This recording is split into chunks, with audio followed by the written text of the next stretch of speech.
Icegera ca kabiri c'umukuru w'inama nkenguzamateka nyakubahwa Sylvain Nshimirimana yarifatikanije n'abenegihugu bo ku mutumba Ngarama muri komine n'intara ya Ruyigi mu bikorwa vyo kwimbura ibigori mu murima w'iyo ntara. Zimwe mu mpanuro yashikirije abenegihugu baraho ivyo bikorwa birangiye, nyakubahwa Sylvain Nshimirimana yarakengurukiye indongozi ku rwego rw'amakomine n'intara ku kugene barangura ibikorwa vy'iterambere, yongera basaba gutanga akarorero ku benegihugu mu bijanye n'uburimyi. Uyu mwaka ni umwaka leta y'u Burundi yahariye uburimyi.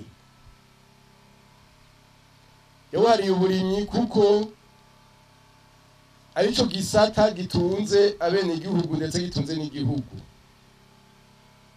Ni ngombwa rero ko tuja imbere duhereye ku ndongozi tukaja imbere abenegihugu, ntitube bamwe bavuga ngo ukize akira isuka. Oya, ahubwo tubaje imbere dufata isuka nabo nyene bakwiriye ko bona no kazi kabo ka misi yose, gutyo twese dushize hamwe tugwiza umwimbu. Na cyane cyane ko uburimyi busaba n'uburyo.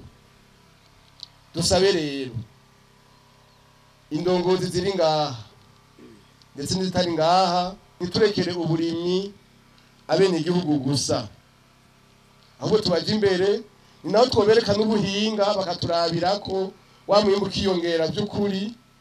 Ca kigo cyanyicroye mukuru w'igihugu General Major Base Ndayishimiye kivuga giti umunwa wose uronka icurya mu fuko amafaranga tubashe kugishikako.